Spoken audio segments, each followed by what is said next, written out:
Générique. Donc, me voilà. Je vais vous présenter un petit comparatif de prise de vue simultanée. Ça va me donner quatre images côte à côte, que je vais répartir sur le format que vous allez voir.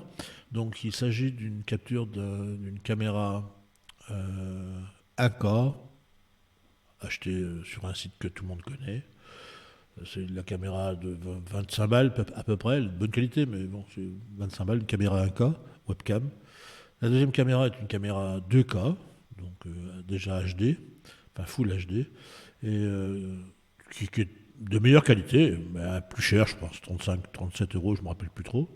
Et derrière tout ça, au centre, j'ai posé un Canon SX70 HD que j'ai connecté de deux façons différentes. Je l'ai connecté d'abord en mode USB. J'ai testé hier, avant-hier, des modes USB. C'est un câble USB-B vers USB-A, bien sûr, avec un câble standard. Et je trouvais que les images n'étaient pas très bonnes. Donc j'ai commandé un câble USB-B de très très bonne qualité, un vrai câble de transfert data, tressé, blindé. Et effectivement, les images sont beaucoup plus nettes. Juste le câble, hein, comme quoi, le matériel est important quand même. Et j'ai aussi fait une connexion, un branchement HDMI, donc toujours du même appareil SX70 HD de Canon, vers un port HDMI 3.0 avec un convertisseur HDMI USB et un câble. Alors j'ai trois câbles parce que j'ai le convertisseur, j'ai le câble USB HDMI, pas USB, le câble HDMI qui va de l'HDMI format normal au mini HDMI. Et parce que j'avais un appareil avant qui comprenait la mini HDMI. Et aujourd'hui, avec le Canon SX70 HD, il faut du micro HDMI. Donc j'ai acheté un petit câble qui fait l'adaptation de la micro HDMI vers la mini HDMI. Donc c'est micro HDMI mâle, mini HDMI femelle. Mon câble, c'est mini HDMI mâle vers HDMI mâle. Et l'interface de capture, le convertisseur HDMI USB, est un petit truc qui rentre donc de l'HDMI directement sur l'USB. Bon, après tout ça, c'est bien. Canon, pour capturer en mode USB, il faut utiliser un logiciel propriétaire qui est fourni par Canon. Il suffit d'aller le télécharger, il est gratuit, qui s'appelle iOS Webcam Utility et n'est pas compatible avec tous les appareils Canon, malheureusement. Vous trouvez la liste des appareils Canon sur le site Canon. Et sans ça, l'USB n'est absolument pas opérante, alors que vous faites des transferts de photos sans aucun problème. Hein. Mais par exemple, sur OBS, pas moyen de capturer le flux vidéo, du moins ce que voit l'objectif, quoi. Voilà. Ensuite, l'avantage, par exemple, du mode HDMI, c'est qu'il n'y a besoin d'aucun système propriétaire, puisque dès que vous branchez l'appareil de capture, le convertisseur de capture HDMI USB, votre computer, votre PC est censé reconnaître en plug and play l'appareil que vous venez de connecter et va vous vous préparer un port, un nouvel appareil, un nouveau device qui s'appelle USB Capture 3.0. Voilà. Et ça, cet appareil, il est visible dans OBS Studio. Donc, il vous permet de choisir au même titre que la cam 2K, la cam 1K, pareil. Voilà. Donc, ça, c'est quand même pas mal si vous regardez. Si je mets notre ami OBS au centre de l'image et que je passe en mode fenêtre, voilà, on voit tout. Vous voyez là, on peut voir par exemple que quand on essaye d'ajouter un périphérique de capture audio, ce que je vous explique, c'est qu'on a ici, si on regarde une nouvelle source, voilà, et là vous voyez, vous avez webcam, USB, alors pourquoi, je ne sais pas. Et puis ça, c'est impossible à changer. Je n'ai pas trouvé le système pour changer leur nom, à part aller dans la base de registre. Je ne sais pas faire autrement.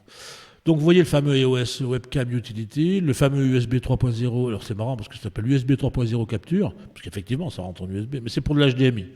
Donc ça permet d'avoir l'HDMI, et ça c'est pas propriétaire du tout. Hein. Voilà, l'USB caméra c'est ma caméra 1K et la webcam c'est la caméra 2K. OBS Virtual Camera est une... Moi je suis pas là pour vous expliquer OBS, c'est pour faire une caméra virtuelle pour voir ce que ça peut donner. Enfin, c'est un testeur, voilà. Ça c'est la compression HD. Ça, la vue où j'étais ici, ça c'est tuto avec incrustation, c'est celle-là qui m'intéresse. Si je regarde ici, par exemple, que je clique sur le côté droit, propriété audio avancée, vous pouvez régler le décalage ici, vous voyez. Ça vous permet de régler le décalage qu'il y a entre l'audio et la vidéo. Le problème, c'est que c'est par rapport à une capture. Et une seule capture, celle que j'utilise actuellement en ce moment, là, celle-ci, ça sera le même décalage pour toutes les prises de vue, quoi. Donc malheureusement, toutes les caméras ne réagissant pas à la même vitesse, ce que vous allez voir tout de suite. Regardez ça, vous voyez, j'ai préparé ce joli écran pour vous. Donc on y voit bien un peu tout, quoi. On voit bien que j'ai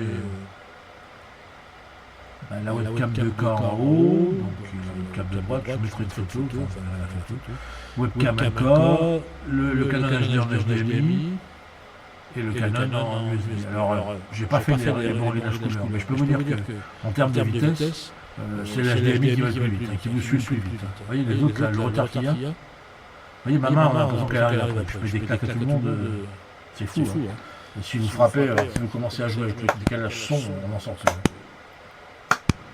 Il y a un peu de retard sur l'HDMI, un tout petit peu plus de retard sur l'USB, un peu plus de retard sur la 2K, qui est moins rapide que la 1K, puisque la 1K traîne moins de pixels, moins de traitement vidéo, puisque c'est moins bonne définition.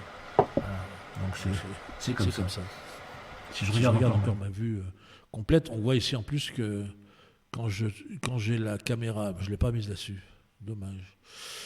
En fait, je ne peux pas trop vous le montrer. Je ne vois pas comment je peux vous le montrer. Voilà la caméra réellement Canon qui réagit quand même plutôt pas trop mal, aussi bien l'autofocus que le mouvement. Elle est plutôt pas mal. Là, je suis en HDMI. Je ne sais plus si j'ai le Canon. Caméra Canon USB, mais j'ai pas de son, donc je suis en voix off. Sinon, vous n'auriez pas de son. Voilà. HDMI, vous voyez, on est en mode caméra cerveau. Lui, par contre, il capture mais il faut que j'aille faire plein de changements ici, parce que je suis en mode lumière sur le visage. Donc ça rend tout le reste plus sombre. Je suis en 50 frames. Voilà, il y a plein de choses qui changent, quoi. Donc je peux modifier, je ne sais plus où est ma petite molette, elle doit être par-dessus, là. Je sais plus, faut que je la vois, faut que je la trouve. Je le connais, mais voilà. Je peux augmenter. Vous voyez, si je mets un peu plus de... Est-ce que ça réagit ou pas? Je suis à plus 1. Ah ouais, je suis beaucoup plus clair déjà, vous voyez.